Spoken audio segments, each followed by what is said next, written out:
Microphones. Welcome to the Appropriations Committee. We have a number of budget briefings today, starting with payments to civil divisions. Our analyst, Mr. Kramer, is with us. Welcome.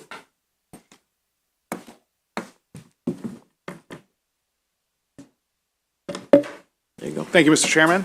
My name is Jason Kramer, and I'll be presenting the analysis for payments to civil divisions of the state. This portion of the budget is comprised of three items: disparity grants to low-wealth jurisdictions based on a formula set in statute, grants to mitigate the impact of the local assumption of a portion of teacher retirement costs. Those amounts are set in statute. And since a few years ago, gaming grants to Calvert County. As shown here on page 1, the budget increases by $5.3 million in fiscal 2024.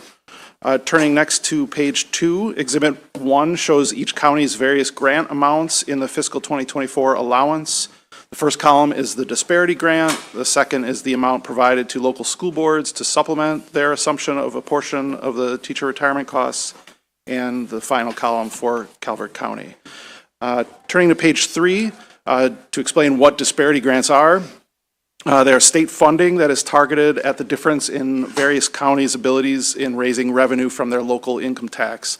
Counties with a per capita local tax revenues less than 75% of the statewide per capita local tax revenue are eligible for grants in the amount of the difference between the 75% of the statewide average and their own income tax revenue.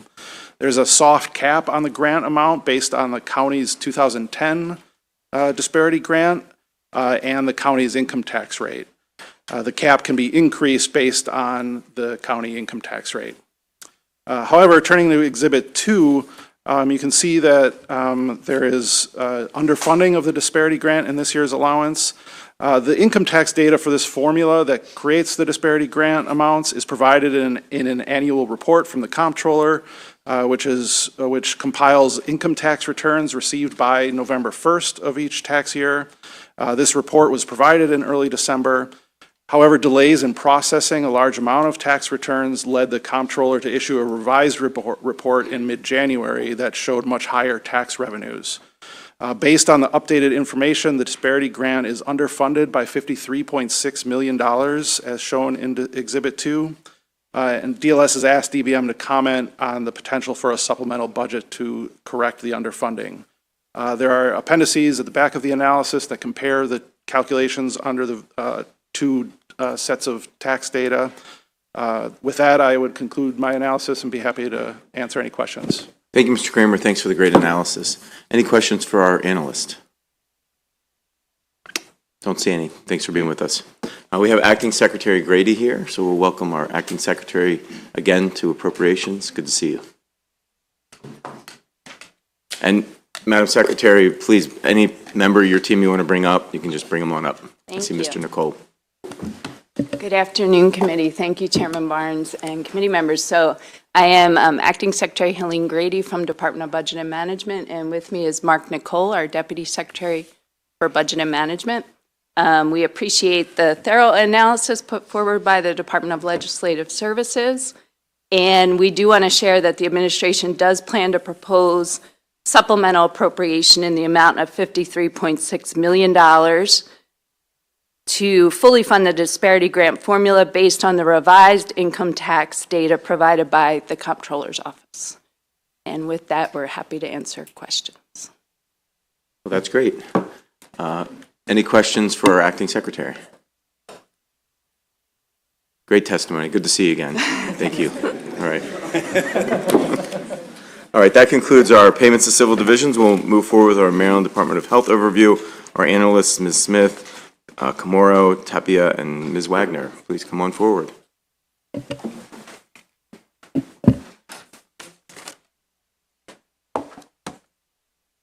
Take a seat anywhere. And Anne's going to come.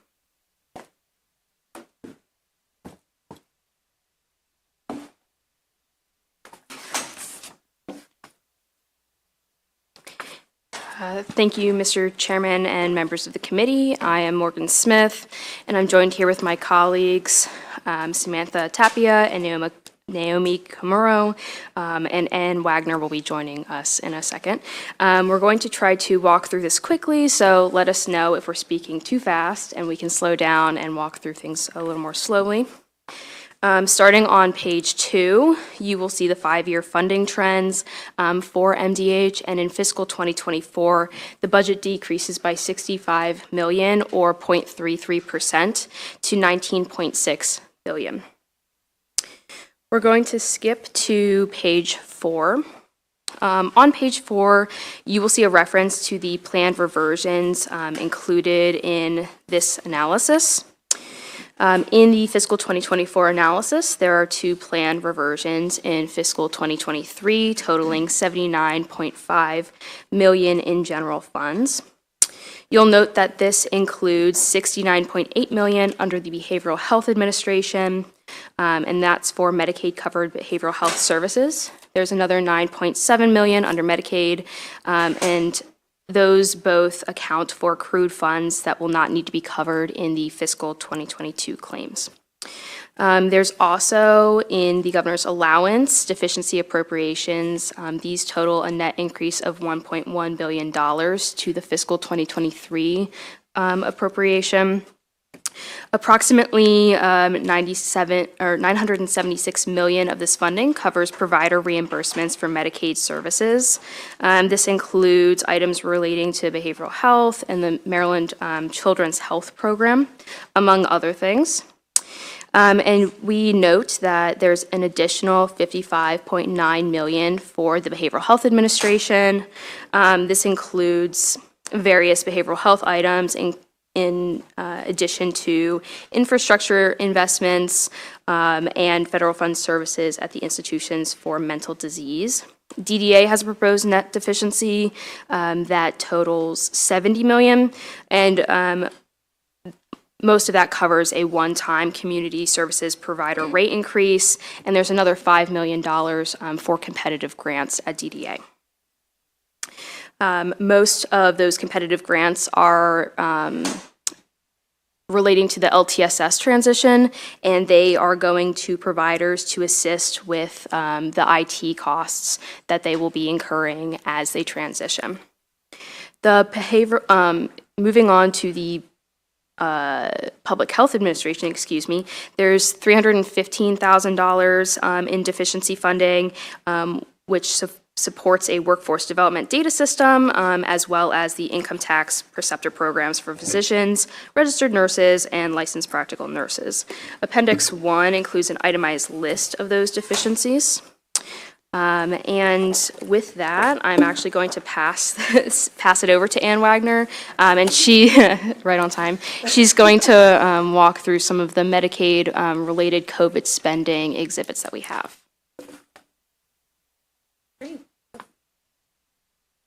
Thank you very much, Morgan.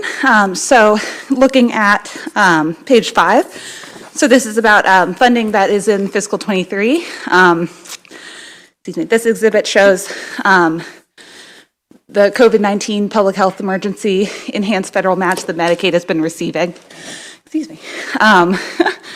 So during the COVID-19 public health emergency, Medicaid has received a 6.2% enhanced federal match above the usual 50% match, allowing states to save an equivalent amount of general funds.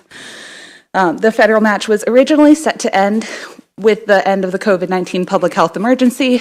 The Consolidated Appropriations Act passed in December actually now phases this enhanced match out, so that instead it phases out at the end of calendar 2023. So that relates to the budget. You're seeing fiscal 23, about just under $700 million in deficiencies was added to 23 for this enhanced match, and then it reduces in fiscal 24.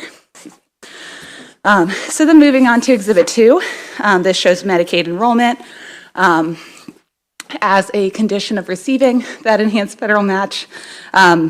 Medicaid programs had to freeze disenrollment, and so this led to a gradual increase in Medicaid enrollment from fiscal 20 to 23. It was about a 24% enrollment increase due to this requirement to freeze disenrollments. And so In fiscal '24, Medicaid enrollment is expected to decline as those disenrollments Ms. Wagner, resume. we have a little technical difficulty. We're going to take a little break for a second here. Thank you. I appreciate it. Sorry about that. Oh, yeah, sorry, I just rushed over here. I apologize. Oh. Thank you, appreciate it. That was me yesterday. I thought I was a little bit of hiding cardio. it so well. Not so much. No, I apologize. It's hard to remember everything that's written in these things, so I had to go grab my notes. Doing I a great job. apologize. Thank you very much. Please pursue when you're ready. Okay, apologies. So on Exhibit 2, basically in fiscal '24, you're seeing Medicaid enrollment decline by about 10%. That's the estimated decline that comes from the state beginning disenrollments again beginning April 1st of this year. So then moving on to Exhibit 3 on page 7. This is showing COVID-19 federal stimulus funds and dedicated purpose account funds that are budgeted in fiscal '23 and '24. You're seeing that most of this funding comes from that enhanced match I was just describing. Then there's $200 million coming in fiscal '23 from CDC grants and public health funding from the federal government. We also wanted to highlight that there's $140 million from the dedicated purpose account for assistance to health providers. That includes nursing homes, assisted living facilities, and hospitals. In fiscal '24, you're seeing that stimulus funding declined substantially. We did want to highlight, though, that based on the budget support materials we received with the allowance, there were still COVID federal stimulus that was not allocated yet, and so we asked the department to comment on when it will allocate about $53 million in vaccine preparedness funds and then $20 million in mental health and substance abuse block grant funding that had not yet been budgeted. And so with that, I will pass it back to, or is it no issues? Yep. Or I'll pass it back to Morgan. Yep, I can start. On page 8 now, you'll see the functional breakdown of agency spending graph. Once again, it notes that the total fiscal '24 allowance for the MDH entire department is $19.6 billion, the majority of which, I believe it's about 82%, is for provider reimbursements across Medicaid, BHA, and DDA. We like to note that that is going right to pay individual health care costs for people around the state of Maryland. The other 18% is utilized for contractual services and grants, salaries and fringe benefits for both regular and contractual employees, and miscellaneous overhead. Walking now to page 9 through 12, pages 9 through 12 give you an itemized list of major changes throughout the department, and it's divided by area. So there are bold headers that tell you in which agencies these fall. And I'm just going to point out a few items of importance. On page 9, under the MDH administration header, you'll see funding for the accelerated provider rate increase. This is contingent on the passing of legislation that accelerates the minimum wage. If that legislation passes, additional funding for provider rate increases will be provided to the behavioral health, developmental disabilities, and Medicaid administrations. Moving on to page 10, in behavioral health, you'll see a line for the for $70 million for behavioral health infrastructure, netted against $8 million as a deficiency in 2023. I believe you've all heard about that in the DLS fiscal briefing, so I won't go through it too much more. But in both Medicaid and BHA, you'll see some other lines that are dedicated to utilization and enrollment, funding changes. And then otherwise, many of the major changes are related to contractual services and provider rate increases that are specific to different parts of the agency. And those items will be talked about in more length in the individual analyses in which they're heard. We're going to skip over to page 13. On page 13, you will see a short discussion at the beginning regarding $50 million in general funds that will backfill an equivalent reduction in special funds, and that comes from the Medicaid deficit assessment. This is contingent on the passing of the BRFA at the end of session, so it's just for for your knowledge now. Then following, we'll have a discussion of personnel at MDH, and Exhibit 4 provides information on the number of positions filled or vacant over the last 5 years at the department. In fiscal 2023, it's important to note that MDH saw the lowest total workforce numbers and the highest number of vacancies in recent years. Exhibit 5 on the next page, you'll see a total number of filled positions across the department. And as of January 2023, each area of the department has more than 80% of authorized positions filled, so that is great. To highlight some key numbers, the Public Health Administration has the highest vacancy rate among MDH units at 18.5%, whereas DDA and BHA have the lowest at 10.34% and 6.78% respectively. We ask that, or let me start over. In several of the MDH hospitals, they have the highest overall vacancy rates, with Western Maryland Hospital Center and the Secure Evaluation and Therapeutic Treatment Program, also known as the SET unit, seeing 19.75% and 22.95% respectively. And this suggests that while largely MDH is seeing a return to pre-pandemic norms, there still might be some items that they would provide, or we should provide some additional assistance to them. And we ask that MDH comment on current efforts to reduce the number of vacancies across the department and specifically at those two hospital centers. MDH's high vacancy rate exceeds the expected turnover assumed in the fiscal 2023 budget. The average budgeted turnover rate across MDH is 8%, whereas the average vacancy rate is 13.6%. Because MDH has more unfilled positions than budgeted for, MDH should be saving roughly $33 million that would have otherwise been used for employee salaries and fringe benefits. MDH should comment on their planned use of savings from their higher than budgeted turnover. On page 15, DLS discusses the annual salary review adjustments that were made in fiscal 24 that target positions with high vacancy rates and turnover across the department. In addition to registered nurses who received a 6% ASR this year, or in this allowance, that positively impacted 1,600 employees. There were other adjustments made within other classifications across MDH, and those are listed here in Exhibit 6. I'll let you read through those at your leisure. And lastly, we would be remiss if we did not discuss the vacancies in the Public Health Administration. Those are on page 16 in narrative form.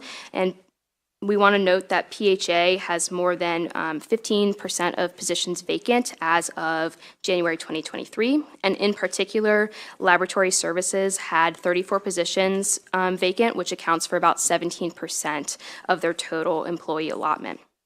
The Chief Medical Examiner's Office had 22.5 vacant positions, or 22% of their total allotment, with 7 that have been vacant for more than 1 year. This negatively contributes to the backlog of autopsy cases that we've been hearing about for the last couple of years. And further discussion of both the vacancies and the case backlog are going to be addressed in the Chief Medical Examiner's Office analysis, which you will hear later in session.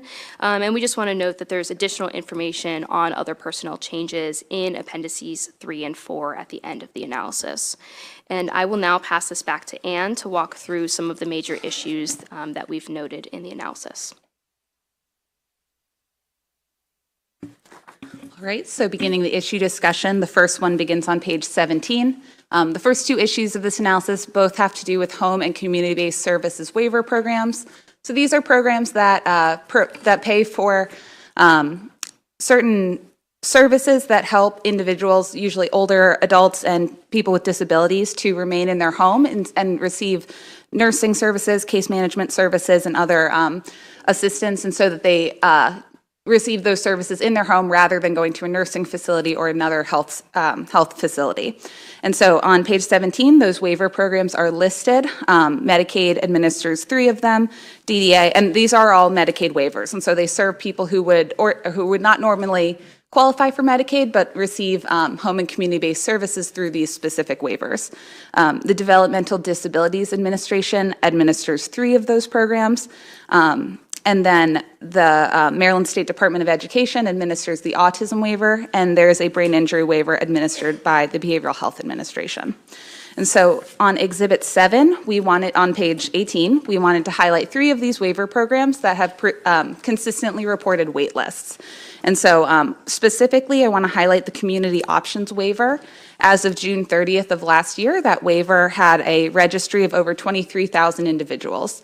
However, we wanted to highlight that despite having a registry of over 23,000 individuals, that program has not been filling all of its authorized slots. And so although the program in fiscal '22 could fill just over 6,300 slots, as of March of last year, about only 71% of those slots had been filled. And so the next page shows some of the reasons that the department has previously given for why it does not reach program capacity in the community options waiver. That includes limited capacity among home and community-based service providers. However, the department also acknowledges that they've had difficulties in the past pulling people off of the registry in an efficient manner. And then there's also been notes that the eligibility screening process has also caused some of the slowdowns in pulling people off the registry. And so that's been another reason given, is that complex eligibility determination process. So the next exhibit outlines the current community options registry triage process. I won't be going through all of these steps. I just want to highlight on step 4 of this process that individuals' medical and financial eligibility are not determined until they are invited to apply for the waiver. And so individuals are added to the registry before their income and or their financial and medical eligibility has been determined. And so that is partially leading to the slower process in pulling people off the registry. And then I'll go to Exhibit 9 on page 21. This shows some of the results that the department has reported from its outreach efforts on the registry. And so about every month they every month they send out about 300 applications to individuals on the registry for the community options waiver. The next section shows that only in calendar 21, only about 33% or so of those applications were actually returned and completed. And so the department has given a couple different reasons for why individuals have not returned those applications when a slot did open up for them. And that includes maybe the individual has relocated to another state, or when that individual is invited to apply, they are not interested in services or don't need services at that point. So that's the reasons that the department has given for that low application return rate. We did want to highlight, though, that the department did report that even with only 30% of applications returning on average each month, the department has not been processing all the applications coming in each month. And so you can see with individuals enrolled and denied, that total does not equal the amount of applications coming in. And so there was legislation passed last year that actually requires the department to double its outreach efforts to the registry. And so now the department is sending out 600 applications each month. And so that will lead to more applications coming in. And considering with only 300 applications going out now and the department not processing all the applications coming in, we asked the department to comment on why it currently does not process all applications it receives each month. And then what is the progress in implementing that greater outreach required in in Chapter 738, the legislation from last year. Excuse me. So then in this next section of this issue, starting on page 22, we start talking about the autism waiver. There was another piece of legislation from last year that was called the End the Wait Act, Chapter 464. And this bill required that the autism waiver begin performing eligibility determination for individuals while they're still on the autism waiver registry. And so that is a difference from the other waiver programs. And so we provide an update on how Maryland State Department of Education has started making those changes. And so MSD has sent a report indicating that they are on track to determine preliminary eligibility for everyone on the Autism Waiver Registry, and that initial results from that show that 52% of children or so on the registry could meet technical eligibility, but would need further review to fully confirm that eligibility. On the next page, we point out that the department has not, or I'm sorry, I should backtrack. The End the Wait Act also required that the Department of Health develop plans for all of its HCBS waivers to reduce their waiting list and registry by 50%. And so those plans were due January 1st, and as of the writing, we had not received those plans from the department. And so we note that here in the analysis, and we asked the department to comment on when it would be submitting these plans to reduce the waiver registries and wait lists. And then also, we asked the department to comment on whether it is pursuing any changes in the other waiver programs to begin determining eligibility while someone is still on the registry or on the wait list. And that kind of mimics what is the changes being done to the autism waiver. So then moving on to the second issue, as I said, it also relates to home and community-based services. Part of the American Rescue Plan, there was a provision that provided federal funds specifically to enhance and expand home and community-based services in the state. The way that this functioned was by the federal government increasing the federal match specifically on spending on these services by 10% for 1 year. And so that 10% match there's a requirement that it must be reinvested into home and community-based services. And so when those funds are reinvested, the state also gets a federal match when spending those funds, so that it does provide the ability to receive secondary matching funds. And so Exhibit 10 on page 24 shows that the state expects to receive about $644 million through this provision. And so all those funds must be reinvested into home and community-based services. These are provided by 3 different offices within MDH. You can see that DDA is expected to claim the most federal funds through this program at about $274 million. In fiscal 22, there was budget language that required that funds from this program be retained by the office that generated them. And so so funding under DDA is spent on the DDA home and community-based services, and the same for each of the different offices. Moving on to page 25, that fiscal 22 budget language also required that 75% at minimum of these funds, of the federal funds, must be spent on one-time rate increases. And so the department has implemented this. You can see the list of rate increases spanning from 5.2% to 5.5% for each of these offices. And so that is how the department is meeting that requirement. And so we wanted to highlight, though, that those rate increases, the federal funding would end on March 31st of 2024, after which the department has indicated that they are continuing these rate increases and turning them into ongoing rate increases.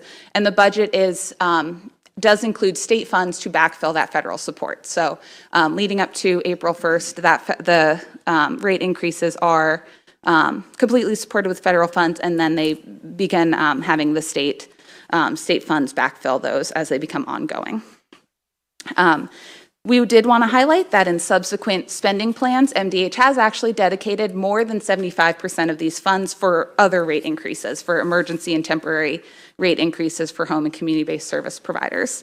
On page 26, this Exhibit 11 outlines the different rate increases and the timeframes for each of those. There's also an appendix that presents this information as a timeline of when these rate increases are in effect. And then finally, Exhibit 12 shows the different breakouts of how this federal funding through the rescue plan is being spent on rate increases and then other uses. And so, as I said, the department has surpassed that 75% requirement. They actually, across all 3 administrations, they're spending about 92% of this funding on rate increases. There are 2 other uses that they have received CMS approval for. So the first one is that the department is supporting certified peer recovery support services under the Behavioral Health Administration. And then the department's using $5 million under DDA to support competitive grants for DDA providers. We did highlight on page 28 that the department had previously dedicated $10 million to this use for competitive grants. It seemed that there was some back and forth with CMS about what those grants would support and whether they were an allowable use, and then MDH later reduced this to $5 million. But we will cover that a little bit in more detail in the DDA analysis, but for now we just wanted to highlight that $5 million use of funds. And so that concludes those two issues. I'll pass along to Samantha to cover the third issue. Thank you. Again, Samantha Tapia, Samantha Tapia, new DLS analyst for MDH, Office of the Secretary, and the Behavioral Health Administration. Naomi Kumuro is also here, the analyst for the Public Health Administration, who can also answer questions, potentially. So we provided a little bit of a history to correspond with the graph, Exhibit 14.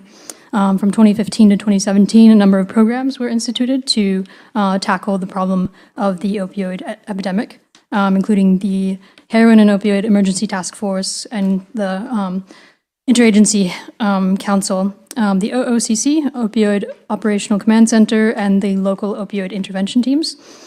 In the same time, there was some legislation at the state and national level targeted toward prescription regulation, naloxone distribution, and increased education efforts about opioids and opioid addiction.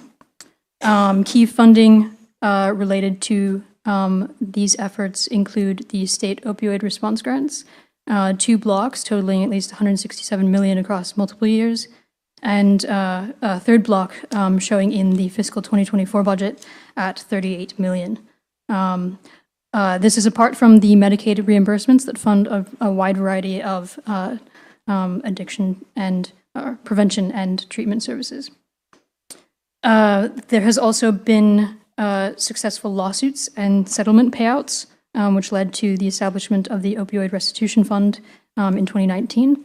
There have been at least 2 settlement funds that have gone into the ORF, and this fiscal year, 2023, we have seen $24.8 million from the Johnson & Johnson settlement, and $30 million will be in the fiscal 2024 budget for the Purdue settlement. Program funding is split relatively clean across PHA and BHA, not evenly, but across prevention and treatment. PHA handling most of the prevention programs, and BHA handling the treatment programs. And the funding is split with about $22.4 million in prevention programs in PHA and around $375 million in BHA for treatment programs. And then I will just go through these 2 exhibits, Exhibit 14 on page 31, showing the drug overdose deaths in Maryland from January 2015 to July 2022. So you can see the overall rise in opioid deaths, and then a rise in, over the pandemic, a rise in opioid overdose deaths over the pandemic that has gone down over 2022, which is the key trend to point out at this point. And then at the state level, the same trend visible across most of the counties and in both the deaths and non-fatal emergency department visits. That is about 70% of the counties. The other 30% being the lower population rural counties. And I think that is it. I'll pass it back to Morgan. At the end of the analysis, we also have one update on the cigarette restitution fund that you can find and ask Ann questions about that later. And then we have a couple appendices that walk through deficiencies, the timeline Ann mentioned, and some of the personnel items that I'll let you read at your leisure, but we're happy to take questions, and I think that ends our presentation today. Okay. Well, thank you all for the thorough presentation. Appreciate it. We do have a question from our subcommittee chair, Resnick. Thank you, Mr. Chairman. Morgan, two quick questions with regard to staffing. Obviously, we're seeing in this analysis the levels of staffing versus vacancies of the available PINs. Can you tell us where we are in relation to the number of PINs that have actually been eliminated over the course of the last couple of years, and to demonstrate where staffing should be for the agency? That's a great question. I think that the agency is going to talk a little bit more about the staffing issues and where they're at in hiring when they come up. And if you still have questions afterwards, I'm more than happy to follow up with you. Sounds good. And I have one additional question dealing with staffing. You did mention specifically the, I believe, 22 vacancies at the Office of Chief Medical Examiner. Sorry, it's been a bit of a cause célèbre for me, as That's many okay. know.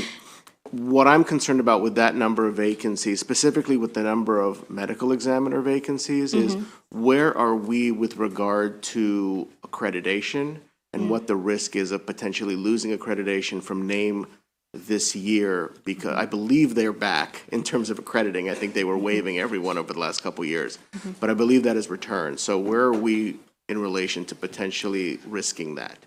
My colleague Naomi works on that agency, and she'd be happy to comment on that. Thanks, Morgan. I think the agency can speak to it further, but as of yesterday, they are still reporting a high number of vacancies in the forensic pathologist positions. The current accreditation status expires in May, and as of January 1st, NAME is conducting in-person inspections again. And so the Office of the Chief Medical Examiner is kind of preparing for an in-person inspection coming this calendar year. Questions for our analysts? Thank you all again very much. Thank you. Oh, sorry, Delegate Shetty. About that. I pushed the button too late. Hi, thank you. This is a very thorough report. I was looking at page 34, where you go through and break down the substance use disorder respond funding. And I noticed that there's a very significant increase in the maternal opioid misuse pilot program. And I'm just curious if that is somehow proportionate to the data and trends that you're seeing on emergency department visits and deaths. Are primarily is it reflective of the patient population that is experiencing these scenarios?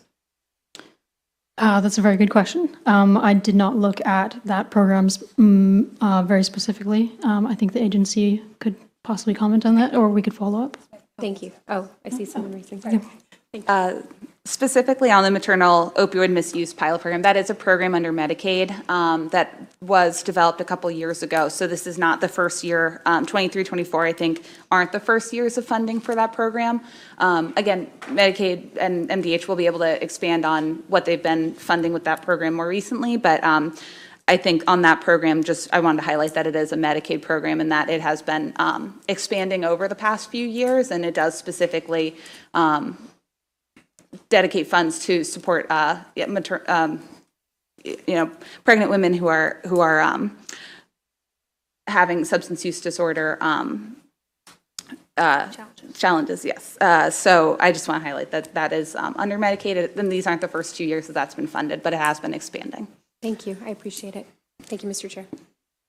All right, I don't see any other questions this time, so thank you all so much. Thank you so Appreciate much. Thanks for being with us.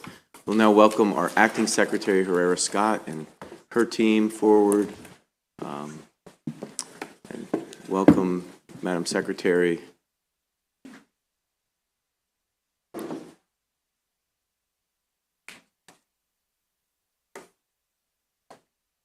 I think the first time here in front of Appropriations, welcome. It's great to see you and congratulations.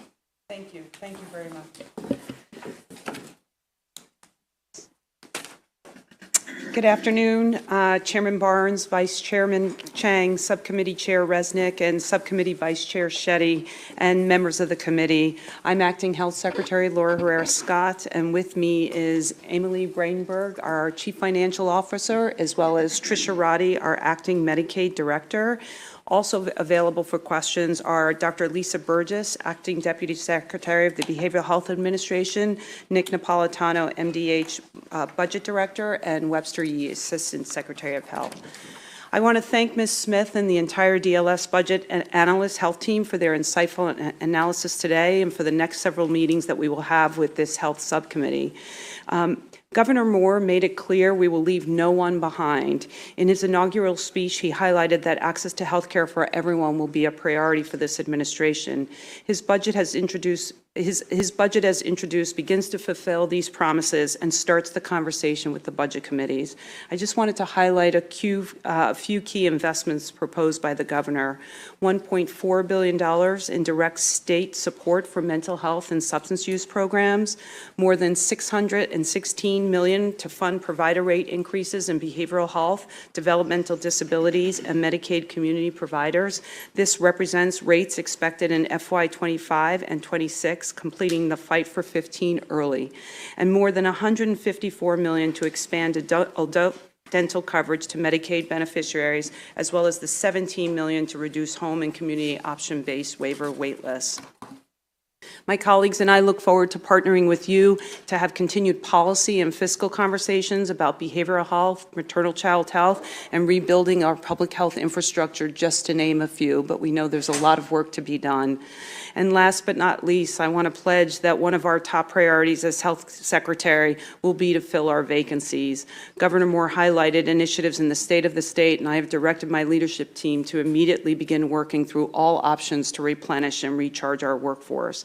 This includes continuing the conversations with you and your legislative colleagues on health workforce development conversations. I will now turn it over to Chief Financial Officer Emily Bradenberger, who will go through, in summary, our response to DLS analysis prompts. I'm happy to answer any questions once we've done that.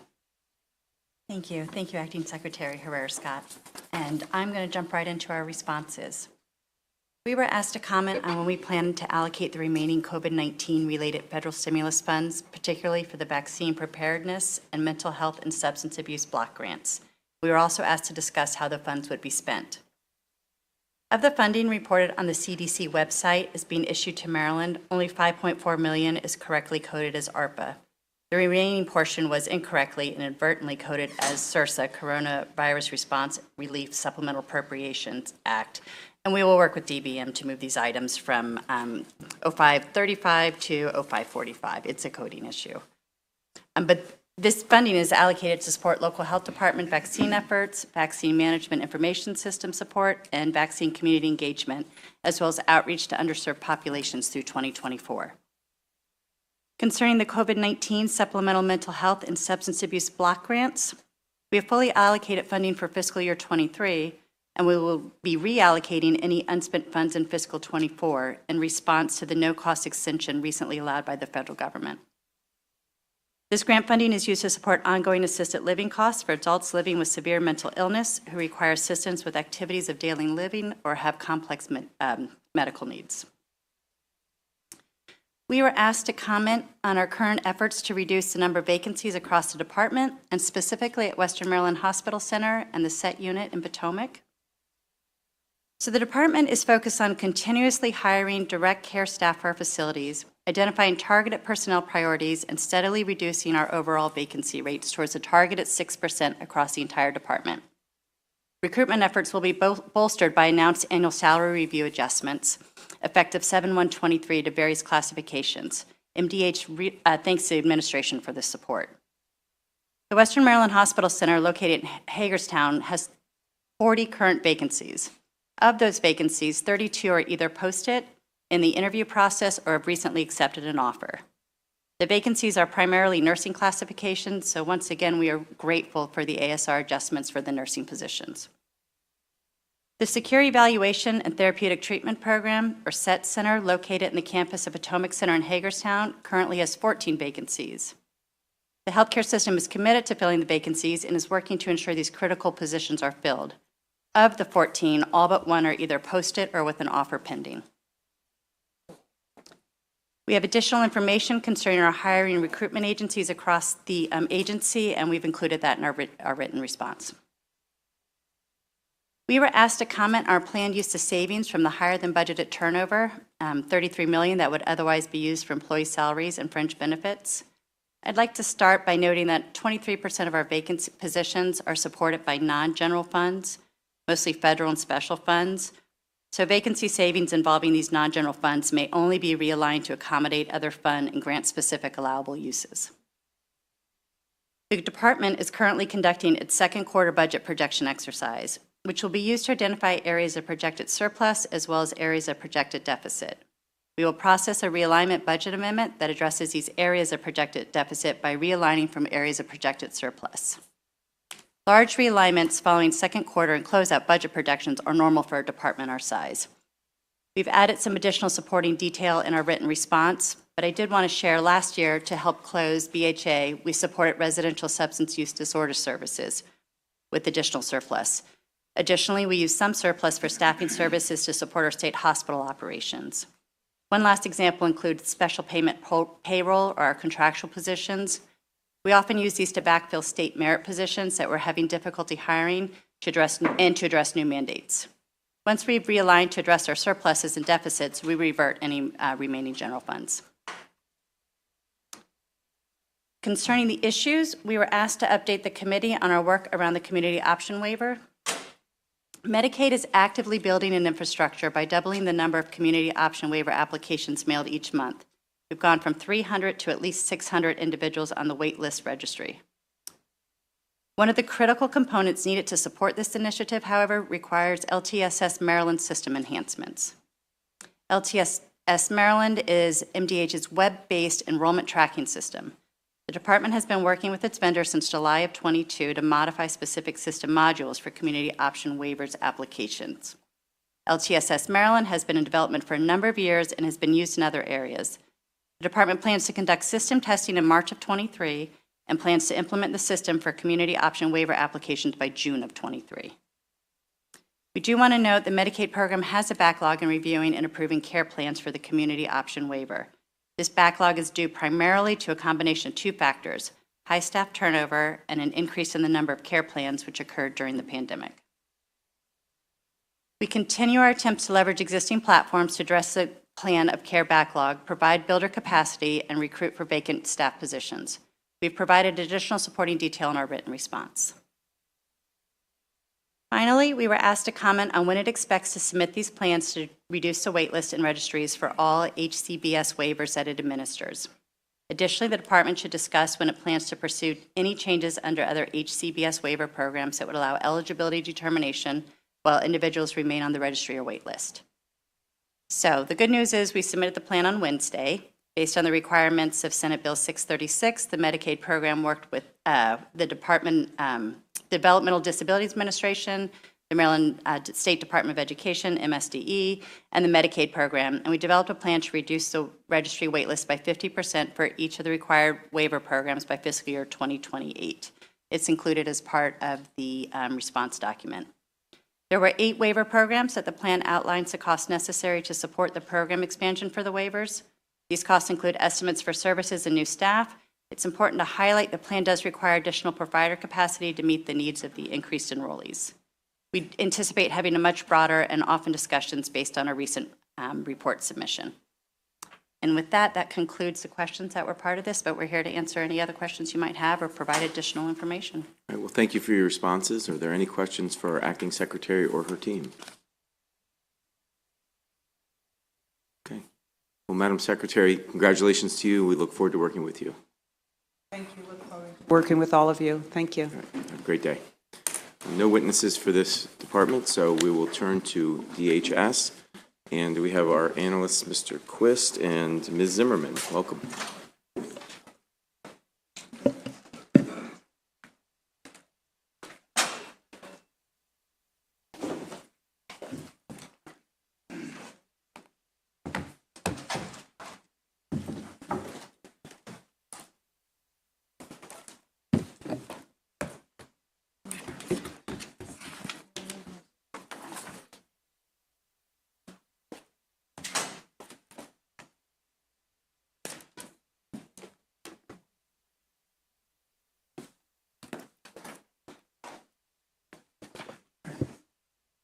All right, thank you, Mr. Chair and members of the committee. My name is Samuel Quist from the Department of Legislative Services. I have with me Tanya Zimmerman and Naomi Kimuro today, and we'll be walking through the DHS overview analysis.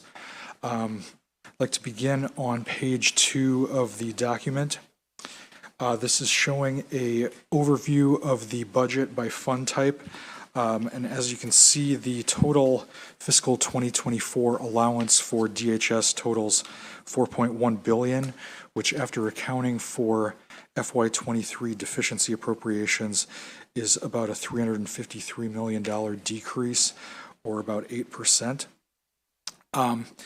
The chart on page 2 breaks out federal funding by separating the federal SNAP and federal PEBT benefits in the orange columns. And as you can see from this chart, the PEBT component is one of the main drivers behind the overall budget change due to funding for that program not currently being budgeted in FY24. Turning to the next page, which gives a functional breakdown of spending for the FY24 allowance. As you can see, the majority of the agency budget is for public assistance payments, about $2.5 billion. Additionally, the foster care maintenance payments program, which funds placement and other expenses for children in the state's foster care system, total $315.6 million. The Office of Home Energy Programs is budgeted at $214 million, which contains funding for energy assistance programs. The remainder of the agency budget includes the personnel and other administrative costs for departments of the agency. Turning now to the chart on page 4, which provides additional budget detail by program and by fund type. As you can see, the total appropriation for the Family Investment Administration, the Social Services Administration, and the Office of Home Energy Programs are all decreasing, while the Child Support Administration and the DHS administration are increasing. And a component of this is changes in federal funds. And if you look at the bottom portion of the chart, the second and third lines from the bottom separate out federal SNAP funding and federal PEBT benefits. And outside of those areas, federal funds decrease by $45.2 million, special funds decrease by $25.8 million, and general and reimbursable funds are increasing. Specifically for general funds on page 5, this is showing an overview of changes there. There's about a $36 million increase in general funds, the largest of which is increases in the family investment for TCA payments and the Social Services Administration. Turning to the next page, page 6, this gives an overview of fiscal 2023 deficiency appropriations included in the budget to supplement the appropriation for the previous fiscal year. These total $682.4 million, the largest which is $595 million in federal funding, which is allocating the SNAP and PEBT benefits for FY23.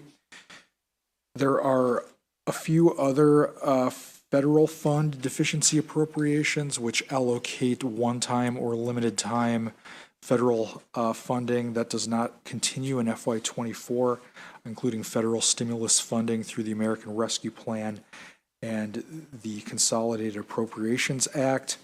The largest is for energy assistance through the LIHEAP program and the Water Assistance Program. There's also $7 million from the American Rescue Plan for SNAP administrative grants to pay for contractual personnel for case processing, as well as funding for child welfare services and adult services in federal stimulus legislation.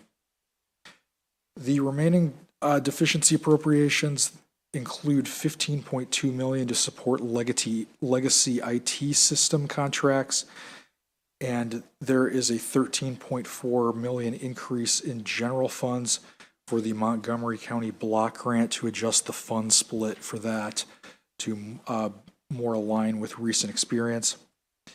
And then the last deficiency is funding for the November 2022 4.5% COLA for statewide employees.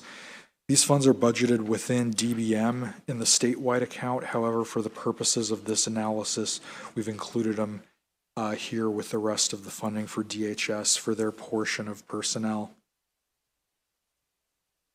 On pages 7 and 8 of the document, there is additional detail on budgetary changes.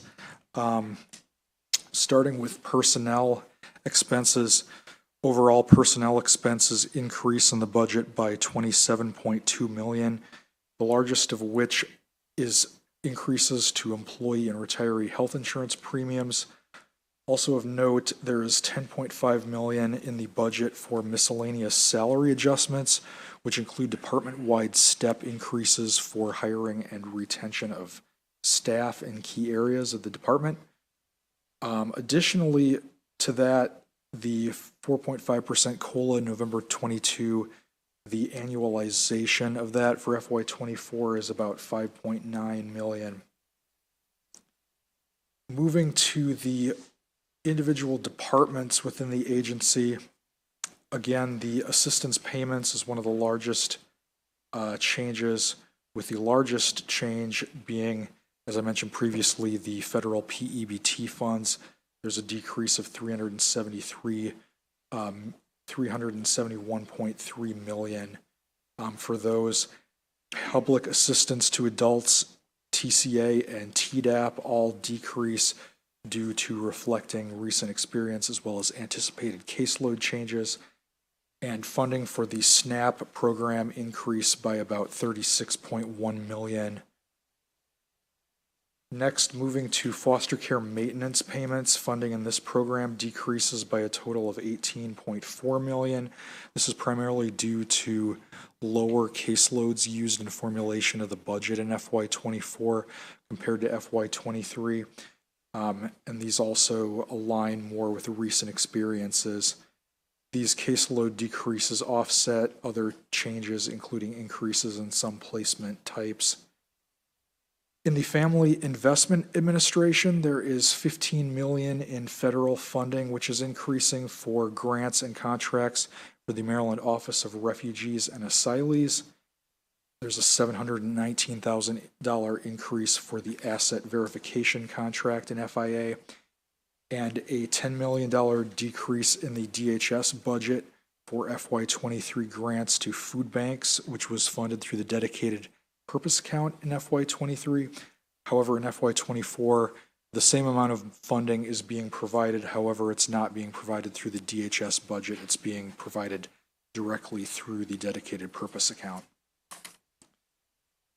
The final change in the Family Investment Administration is a $17.2 million decrease related to the deficiency I mentioned previously for contractual personnel. For case management for the SNAP administrative grant from the American Rescue Plan. In the Office of Home Energy Programs, there's an increase of $16.2 million in special funds from the Strategic Energy Investment Fund, which is representative of increased fund revenues budgeted for energy assistance. And the decreases in the Office of Home Energy Programs are again one-time and limited-time federal stimulus funding, which a majority of is included in deficiency appropriations in FY23. Under the IT category, contracts and operating and maintenance expenses for the MD Think platform increased by $23.6 million. There are also increases for Office of Home Energy Programs, automated fiscal system contracts, and contracts for the EBT electronic payment processing system. Under the Social Services Administration, the largest increase is $4 million additional funding for contracts for children's mental health services for foster children in placement in Baltimore City. The decreases under SSA are related to the federal stimulus funding that's not continuing in FY '24. The other changes mentioned in the budget are $3.8 million additional funding for rent for the new DHS headquarters building in Baltimore City. The Montgomery County block grant overall increases by $2.7 million for all areas of DHS. And finally, the Maryland Legal Services Program, there's a $3.2 million decrease in legal services. On page 9, on page 9, there is a summary of caseload estimates that are used in the budget for the assumptions for budget development. And on this page, this is showing that the caseloads for TCA, TDAP, and federal SNAP are estimated to decrease in FY '24.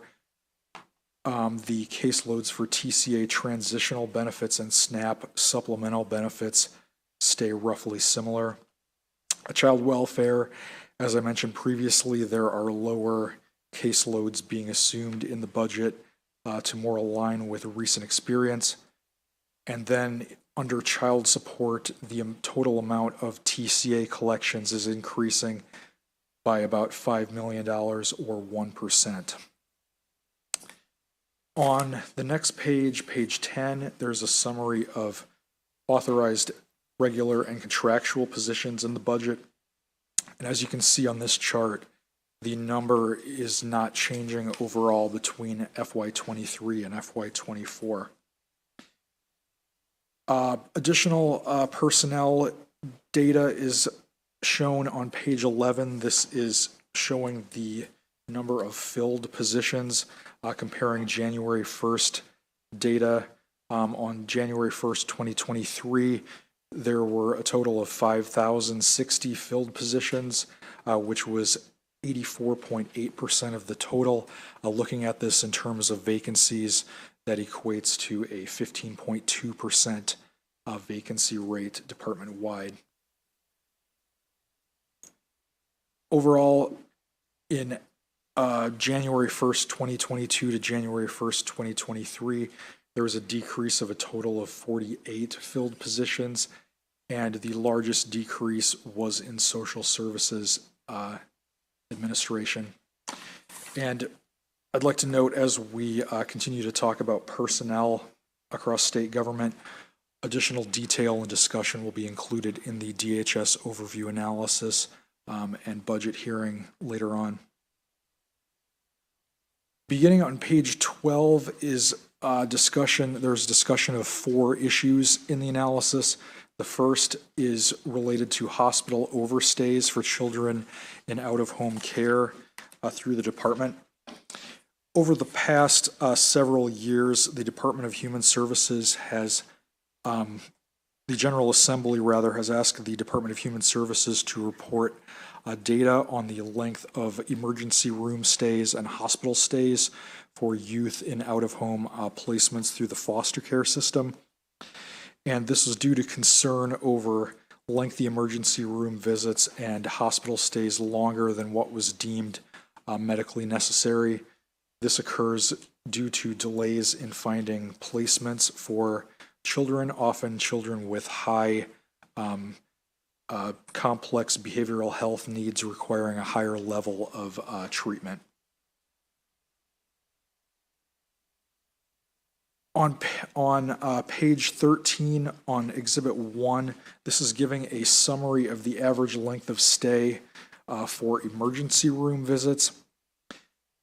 This is data for the reporting period of October 2021 through September 2022.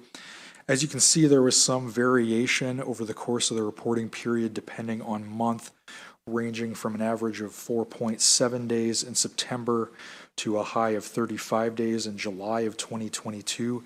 The overall average for the entire reporting period was 16.9 days. On page 14 for Exhibit 2, this is giving similar average length of stay data for inpatient hospital admissions. As you can see on this chart, there was a fair amount of variation depending on the month for hospital admissions. DHS reports that there were a total of 130 children and youth admitted for medical reasons to hospitals and 160 admitted for psychiatric reasons to hospitals, with children admitted for psychiatric reasons generally experiencing longer stays. For medical hospitalizations, the average length of stay ranged from a low of 5.7 days to a high of 44.6 days. And for psychiatric hospitalizations, the average low was 13.4 days to a high of 64.4 days. Exhibit number 3 is showing specifically data on hospital overstays or hospital stays longer than is deemed medically necessary. DHS reported that there were a total of 123 youth in foster care and out-of-home placements who experienced an overstay during this reporting period.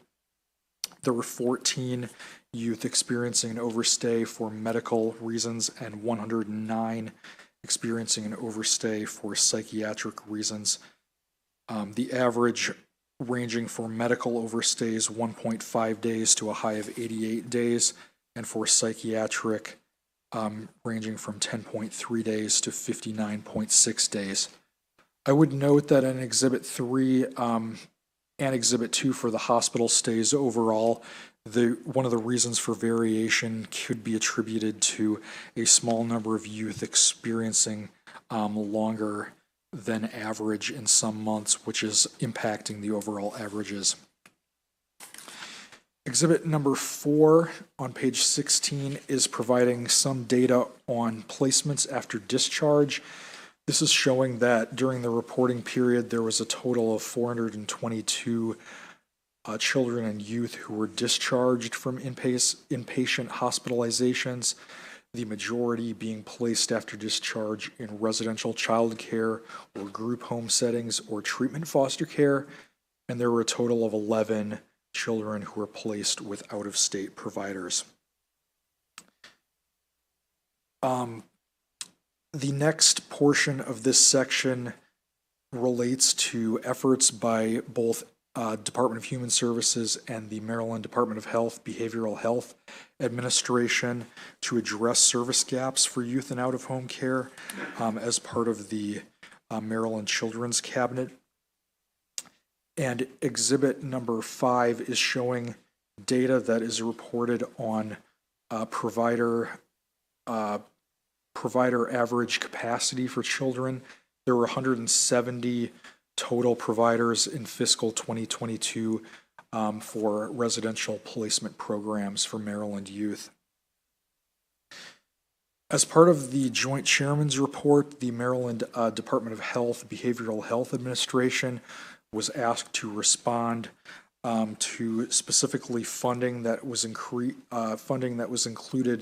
in the budget in recent years to address some of the reasons behind hospital overstays and increasing placement capacity for youth with high complexity needs.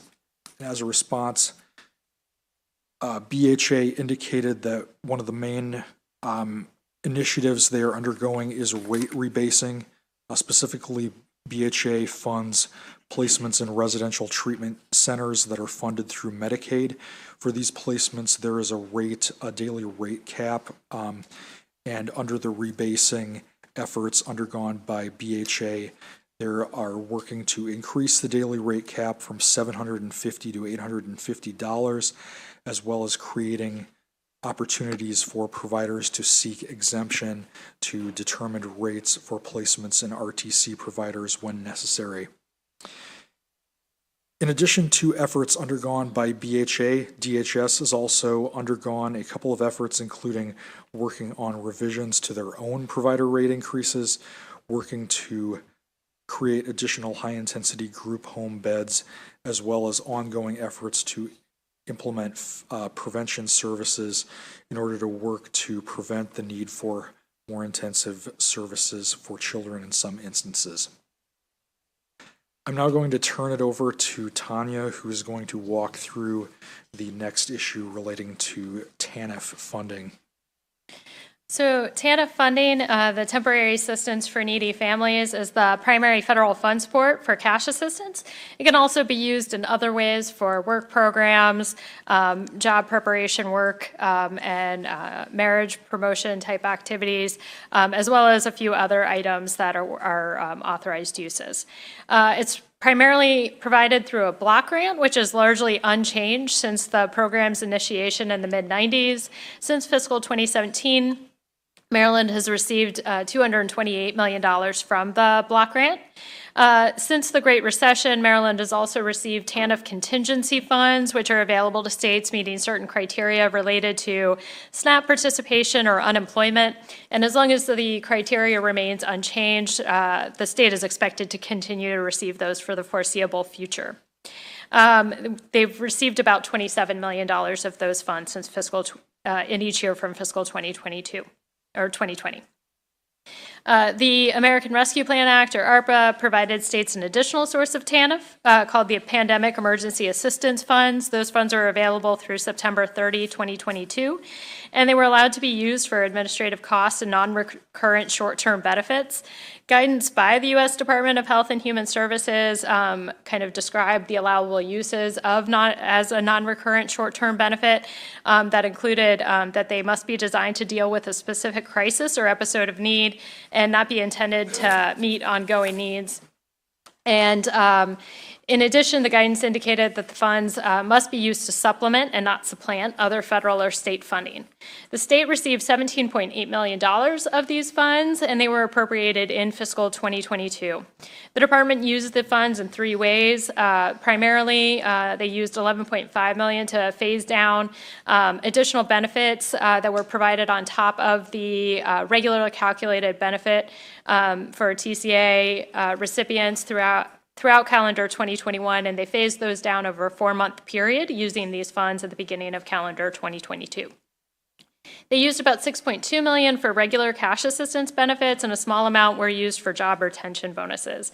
DLS is concerned that the use of the funds for regular TCA benefits violates the federal guidance on the use of the funds in two ways. First, the funds were to be used for non-recurrent short-term benefits, so even if the regular cash assistance benefits were provided for only 4 months, that doesn't meet the guidance on how the funds could be used. Second, DHS subsequently reverted some general funds and transferred general funds originally budgeted for cash assistance in fiscal 2022, which would indicate that the funds were used to supplant other federal or state funding that would have been used for this purpose. And we've asked the department to discuss how they've determined that this was an allowable use of the funds, and whether they confirmed with the Federal Office of Family Assistance that the interpretation was correct. The next portion of the issue discusses the TANF balance. So TANF funds can be retained from year to year. And as initially submitted, the fiscal 2022 budget was expected to fully exhaust the TANF balance, but when the ARPA made state fiscal recovery funds available to states, substantial changes were made through a supplemental budget to provide $140 million of state fiscal recovery funds, which were going to be used in lieu of TANF. To support fiscal 2021 and 22 costs. The majority of that was going to be used in 2021. Subsequent federal guidance changed the timing of how those $140 million were used across the years, but the full $140 million of the fund swap was effectuated. The reason for doing this was to assist the state with a higher than expected TCA caseload and allow the state to retain balance for future years when general funds would be less available. And so while it would increase general fund spending in the short term, but these federal funds would be available when general funds were less available.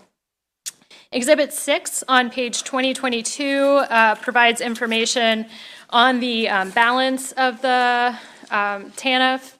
As during the 2022 session, there was expected to be a closing balance at the end of fiscal 2022 of $125 million. However, they actually closed fiscal 2022 with a TANF balance of about $63.5 million, and the difference was primarily due to increasing TANF spending. The fiscal 2023 and 2024 budgets would provide ending fund balances of between 50 and 60 million. Exhibit 7 on page 23 provides information on the TANF spending across activity.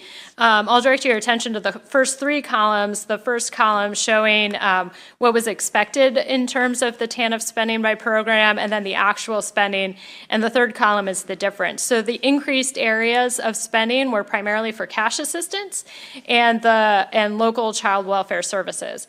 So the cash assistance is interesting because the TANF was specifically withdrawn from that purpose to use general funds instead to save those TANF dollars for the future. The local child welfare services is part of an increasing trend in the use of TANF for child welfare services, which is an allowable use. But Exhibit 8 on page 23 shows the recent history of spending of the TANF on these funds, and shows that the funding has increased over time on these purposes, particularly since fiscal 2020.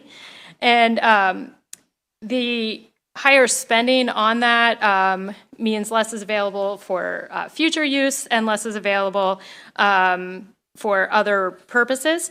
If the spending on child welfare services of TANF is at the level of recent history rather than the amount that's currently budgeted, the balance would decrease to about $23 million at the close of fiscal 2024 instead of the $50 million that is currently anticipated. And we've asked the department to comment on why they backfilled TANF and TCA, and also on the recent trend toward the higher use of TANF spending on child welfare purposes. And I'll just draw your attention briefly to one last exhibit in this issue, which is Exhibit 9 on page 25, which shows the share of overall TANF spending that's being used for cash assistance in recent years. There was a dip in 2021 and 2022 due to the use of the state fiscal recovery funds, even though they did use a higher amount than was originally intended. But these amounts returned to more historical levels in the fiscal 23 and 24 budgets. And I'll turn it back to Sam for the remainder of the analysis. Thank you, Tanya. The third issue discussed in the analysis, beginning on page 26, are a summary of some of the key findings from the 2022 Life After Welfare report issued by the University of Maryland School of Social Work. Each year, they publish a research on outcomes for families exiting the TCA program. And in the report for 2022, this covers a cohort of families exiting between July 2012 and December of 2021. And this overall sample size is divided into 3 sub-cohorts, including a COVID-19 pandemic cohort of families exiting between April 2020 and December 2021. And by isolating this group of cases and comparing them to TCA participants in previous years, they're able to come to some interesting conclusions about TCA participation during the pandemic. The first findings are shown in exhibit number 10 on the next page. The first item that I point out on this chart is the number of percent of participants exiting TCA during the pandemic who were concluding their first time participating in the program. 52% of exiters during the pandemic, compared to only 30% in the overall sample size. Due to the widespread economic challenges that were brought about by the pandemic, there were additional families who had never previously applied for cash assistance who were driven to apply for assistance through the program. This resulted also in a larger variety of demographic characteristics of this cohort compared to participants in previous years, including educational attainment, which is also pointed out on Exhibit 10, with a higher percentage of participants during the pandemic having education after high school compared to the previous years, as well as completing high school. Other demographic changes and variation include a wider range of age, gender, race, geographic distribution across the state. Turning to page 11, this is showing trends in employment percentages in both the year prior to participation and the year following participation. And in the on the right for the total for all cohorts, you can see that the general trend is that employment percentage is generally higher in the year after TCA participation compared to the year before TCA participation. And that was the case during the cohorts prior to the pandemic. However, during the pandemic, you actually saw a reversal to this trend where the percentage of participants employed after exiting TCA was 53% compared to 61% employed in the year prior to participation, a decrease of employment percentage of about 8%. Exhibit 12 is showing changes in earnings. Similarly to employment percentages, the overall trend for the all cohort is that participants in TCA generally have a higher median earnings in the year following participation compared to the year prior to participation. For all cohorts in the sample size analyzed, there was about a $5,000 increase in median annual earnings. However, if you look at the pandemic cohort, the increase was only about $1,000. And this is again related to the fact that participants during the pandemic had higher median earnings to begin with. So therefore, there was a smaller overall increase. Exhibit 13 provides a little bit more detail on earnings data by the quarter after exit by industry broken down for employment. And this is again breaking it down into the three individual cohorts with the yellow bar on the right for each employment sector showing members of the pandemic cohort. And you can see that the yellow bar is larger, so the pandemic cohort again had higher median earnings than participants in prior years. The final issue discussed in the analysis is related to the relocation of the DHS headquarters in Baltimore City. As part of broader efforts to relocate state agencies from the state center complex that were outlined by the previous administration in the beginning of 2021, DHS is planning a relocation of its headquarters from its current state-owned facility at 311 West Saratoga Street to a new leased facility at 25 South Charles Street. The exhibit on page 31 is showing the locations of these facilities in downtown Baltimore in the context of the relocation boundaries outlined for all state agencies that are relocating. At the May 11th, 2022 meeting of the Board of Public Works, the board approved a new 10-year lease for the new leased space. And DHS indicates that its plans are to relocate to that space later on in calendar 2023, and that they will continue to develop any cost estimates or amendments to that timeline moving forward. That concludes the analysis document, and we can take any questions at this time. Thank you for the great analysis. Questions for our analysts? Don't see any. Thank you all for being with us. I think we have our Acting Secretary Lopez with us. Welcome, Mr. Secretary, and please feel free to bring your team on up.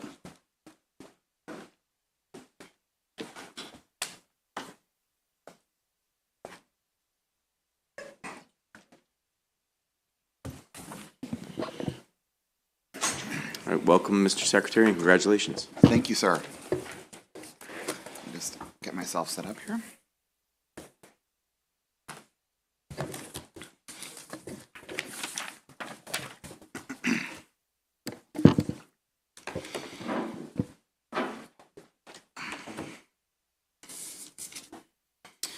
Good afternoon, Chairman Barnes and honorable members of the committee. It's a pleasure to be here with you this afternoon. My name is Rafael Lopez, and I'm serving as the Acting Secretary of the Department of Human Services. Thank you for the opportunity to discuss our department's budget overview for fiscal year 2024. Joining me at the table to my left is Daniel Waite, Acting Deputy Secretary of Administration, and to my right, Stafford Chipungu, our Chief Financial Officer. At DHS, our squad runs deep, so behind me is a variety of folks who are here to answer questions for you as well, including Lashira Ayala, Executive Director of the Family Investment Administration, Denise Conway, Executive Director of the Social Services Administration, Kevin Geistweit, Director of the Child Support Administration, Patrick O'Malley, DHS Chief Portfolio Officer for MD Think, Debbie Marini, Director of Frederick County's Department of Social Services, and Carnitra White, Director of Anne Arundel County's Department of Social Services. It's important to note at this point that one of the things I did on the very first day in office was reach out to all 24 jurisdictions, because anything we want to do statewide for Maryland has to be in direct partnership with all 24 jurisdictions. So we want to make sure that through all of our hearings, we are actively and proactively including our jurisdictional partners. Before diving in, I want to take a moment to thank Samuel Quist for the comprehensive and concise analysis of our department's budget, in addition to the two other analysts who joined him at the table a moment ago. All of you have received my written testimony, so I'll not repeat that here, but I do want to highlight a couple of items in each of the administrations that I imagine are of interest to you. Top of mind for me, as the newest member of the DHS team, are the over 1 million Marylanders we have the honor of serving every year.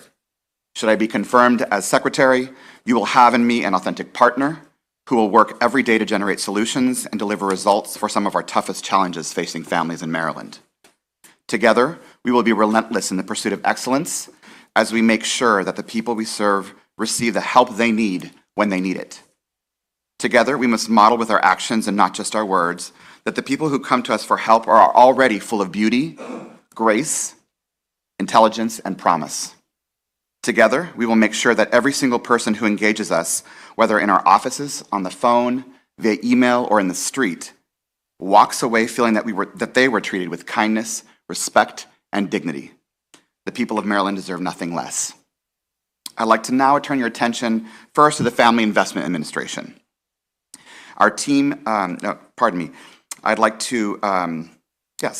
is preparing for the Federal Consolidated Appropriations Act of 2023, which sunsets the moratorium on Medicaid case closures. We have been sending notices to our clients and to our outreach partners regarding the upcoming program change, which takes effect April 1st of this year. The team is working to ensure that the clients we serve are aware of this federal change and submit the information required for their renewal.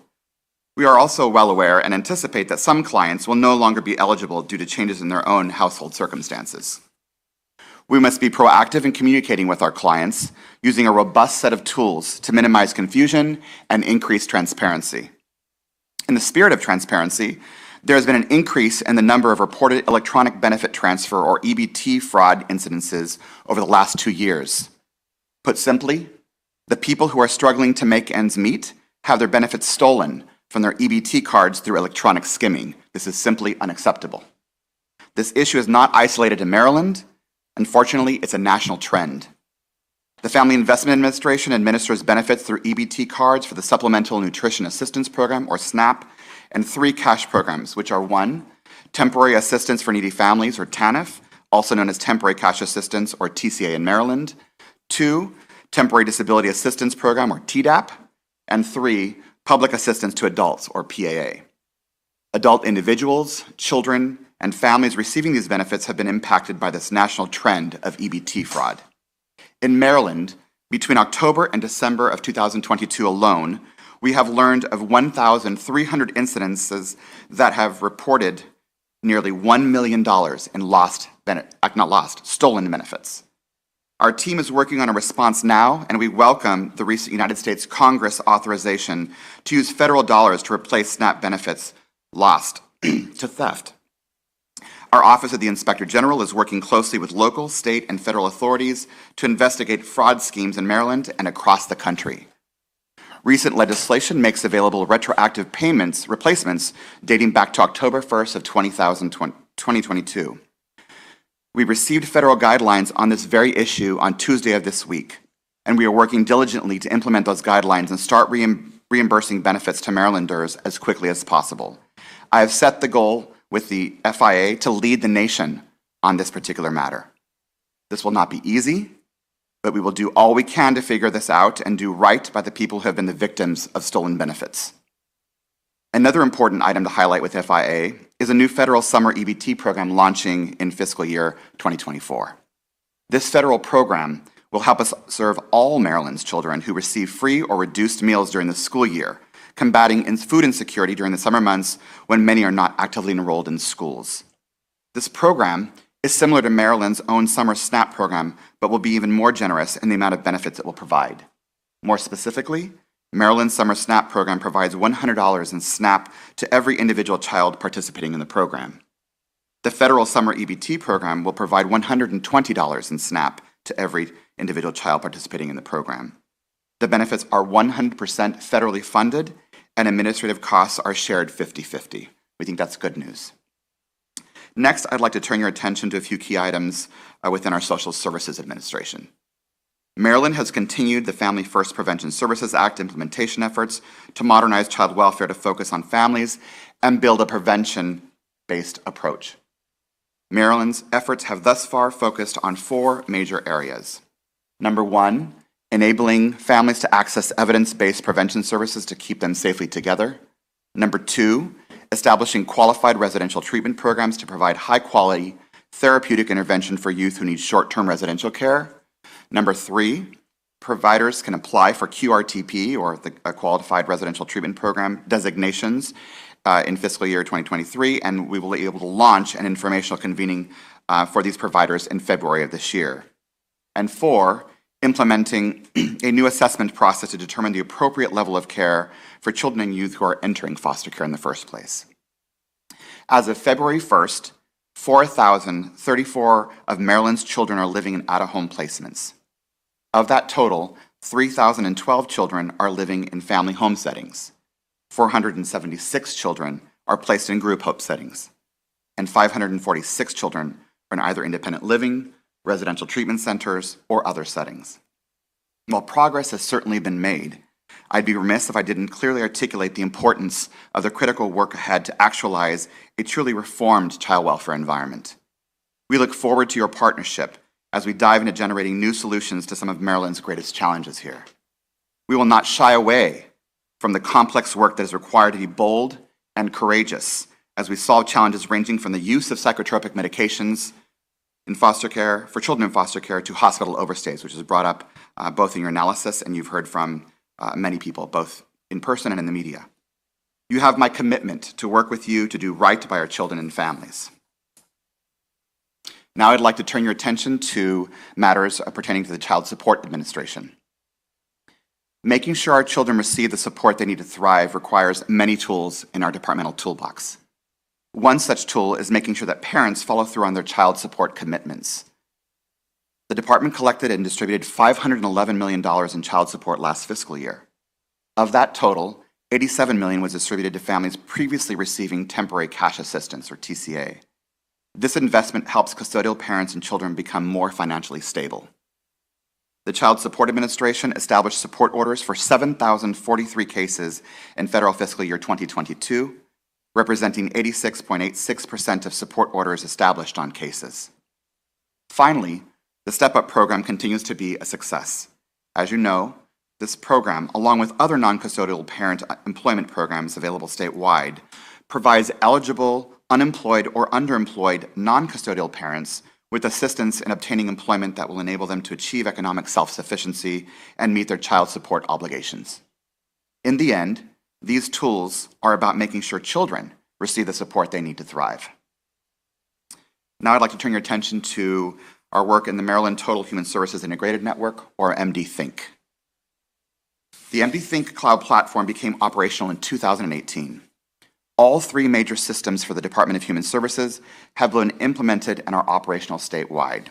The first is the Child, Juvenile, and Adult Management System, commonly known as CJAMS, which was implemented statewide in 2020 for foster care and adoptions, except for the Department of Juvenile Services application, which is still under testing. The second system is the Eligibility Enrollment System, or E&E. That was implemented statewide in 2021, and that is used by our team for cash assistance, SNAP, and medical assistance program statewide. The third system is a Child Support Management System, or CSMS, and that was implemented statewide in 2022.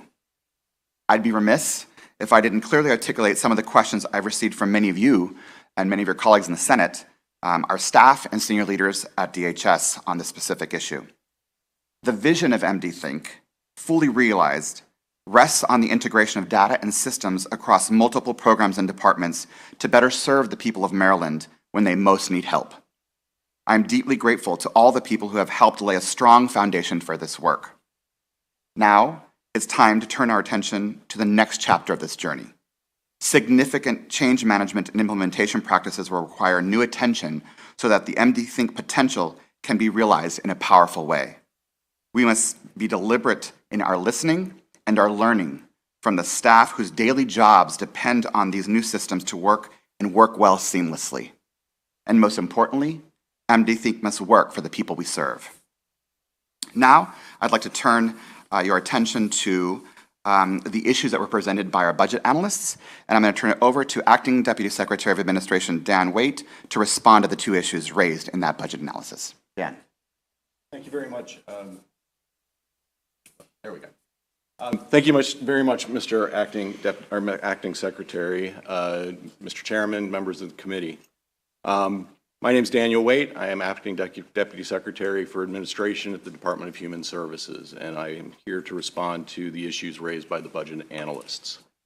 The first issue deals with $6.2 million in unspent temporary cash assistance for pandemic funds, which were redeployed at the end of the grant, which expired in September of 2022, to address regular TANF benefits needs. Upon expiration of the grant, the department did a review of the temporary cash assistance for pandemic funds guidelines and regulations and concluded that using those funds, those remaining funds for regular TANF in short-term cases was permissible under the guidance. Just yesterday, our Family Investment Administration leadership received policy clarification from our federal partners. As a result of that policy clarification, we are revising our ledger adjustments to correct the $6.2 million spent. Our second issue deals with a funding adjustment that was required to close out fiscal year 2022 without a deficit. The need for a TANF swap was required for 5 reasons. Number one, an unfunded contract for hosting applications of legacy systems which have been replaced under the MD Think platform. Number two, the Family First Prevention Services Act requires child welfare programs to use evidence-based prevention services, which required us to then which necessitated us to use additional state matching funds for related contracts.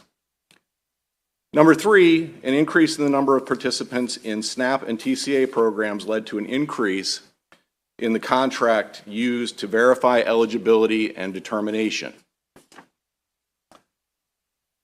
Number four, increased demand to our call center during the COVID-19 pandemic required a contract change to ensure that we were serving our clients in the best possible way. And number five, increased caseloads for SNAP and cash benefits required an increase in the number of EBT cards across the state. The department needed to expand the contracts to respond proactively to that need for additional EBT cards. We want to be clear that child welfare is an eligible and allowable use of TANF funding. With that, I will conclude our responses to the issues raised and turn it back over to our acting secretary. Thank you, Dan. I'd like to conclude our presentation by expressing our appreciation for all of your leadership. As I've been able to share over the course of the last almost 2 weeks on the job in this new role, each of you are valuable partners in the work of the Department of Human Services. We simply cannot do our work without you and your partnership. Please know that under my leadership, you can count on the department to always be responsive to your questions and your concerns. We are willing to huddle and problem solve with you, whether that's on a piece of legislation that you're thinking about or an item that's brought to your attention by your constituents. In every case, we'll respond. They deserve nothing less. This concludes my opening remarks, and I'm happy to answer any of your questions. Well, thank you for that, and thank you for being with us. Delegate Corman. Thank you, Mr. Chairman, and congratulations, Secretary. I'm going to ask you to respond to this in writing with that great responsiveness, just so my colleagues don't tar and feather me. Certainly, I understand. When you were talking about the FIA, you mentioned a new federal summer SNAP program. About 4 years ago, we actually created Delegate Queen's legislation, a sort of matching grant program that you all administer with our counties.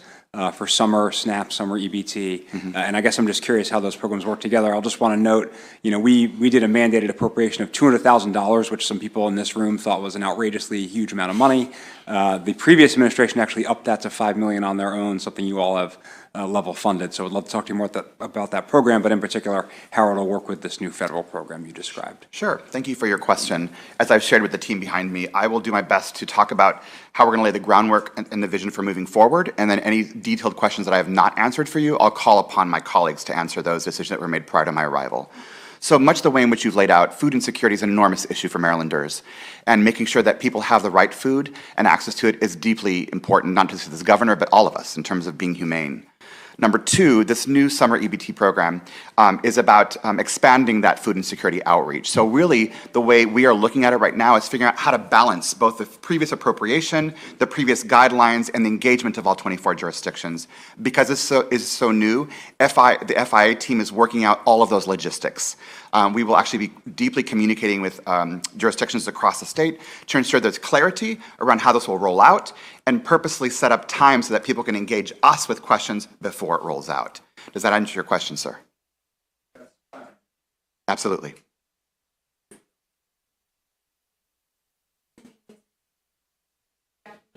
Carrie, congratulations. Thank you. Looking forward to working with you. Just a quick question. We have heard recently pending legislation regarding allowing SNAP and WIC to be utilized for diapers and menstrual hygiene products. And I'm just curious if that is something that the department has expressed a view on applying for a waiver for. Thank you for the question.